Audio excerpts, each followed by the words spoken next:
bilmezdik.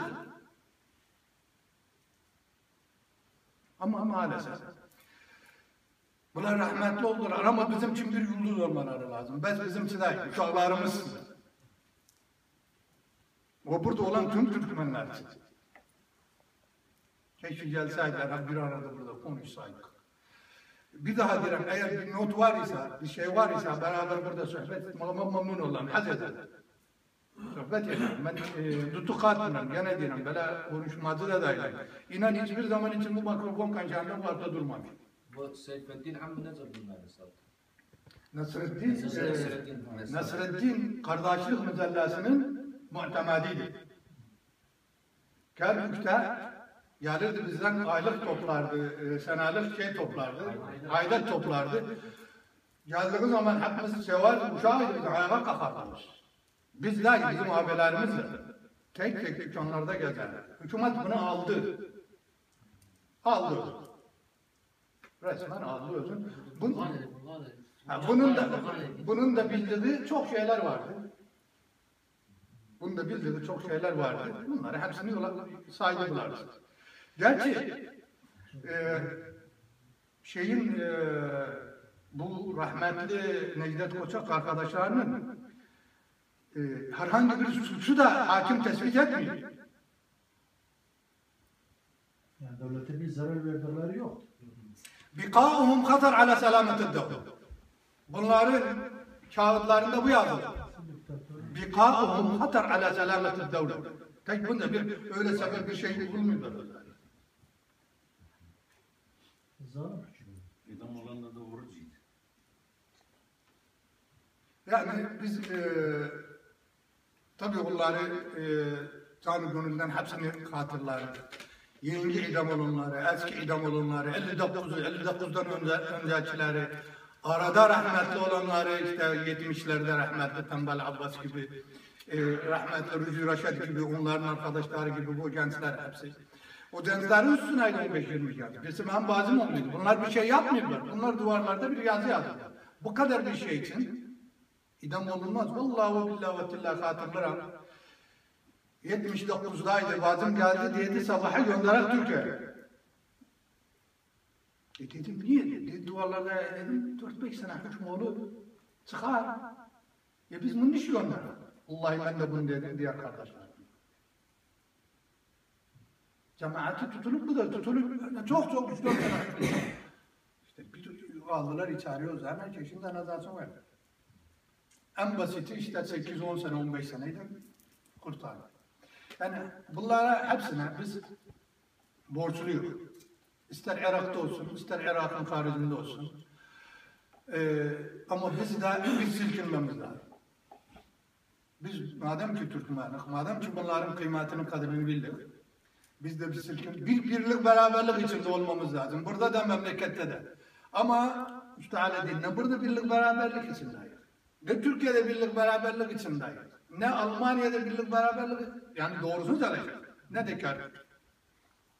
Bugün de Kerkük'te tek listeyden Türkmen geçseydi 4 milletvekili var. Şimdi 2 milletvekili. Musul'da kaç şeyden gittiler? Türkmen de bazı kazanmadı. Halbuki 2 tane şeyi vardı.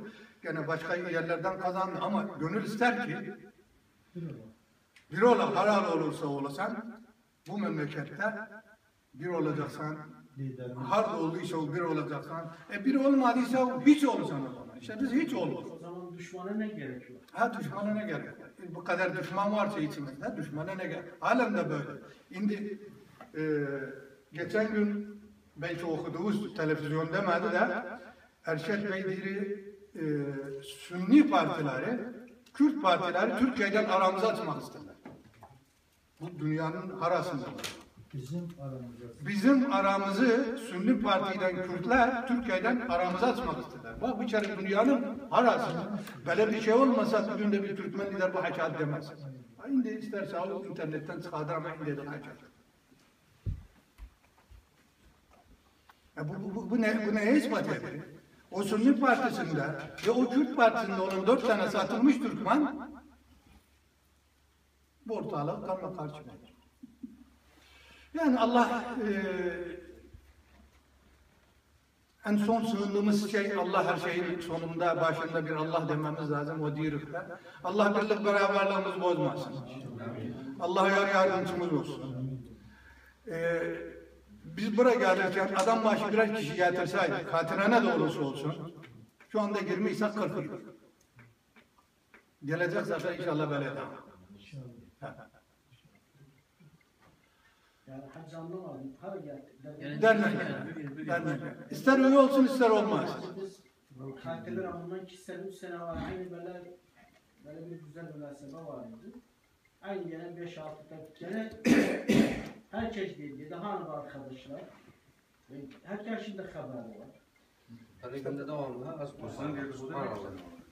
Yani herkes şimdi haberi var. Bunda işte gene diyoruz haber var. Hayat her zaman için bizim Allah'a belimiz bağlı. Böyle derken. Yüce Allah'tan umut tekrar. Vallahi hiç kusura bakmayın. Her vakit biz böyle şeyler önünde hep böyle bir toplandık. Ama bugün de yine hamdolsun. Bir vakit gelende inan ondan aydık. Ondan aydık. Yok, niçin olmasın? Vallahi ondan aydık. Ben geldim gördüm ondan aydık. Niçin olması lazım, yani fazla olması lazım. Dünyadan geldim. Ben indi Küzüler'le aynen geldim. İstedim diyeyim 5-10 kişi oradan getirmem, gelirler. Hemen de sen kalkın gider, gelirler. Ama bu dertleri biz önce özümüz çözer. Bu hakikatleri edebilmez.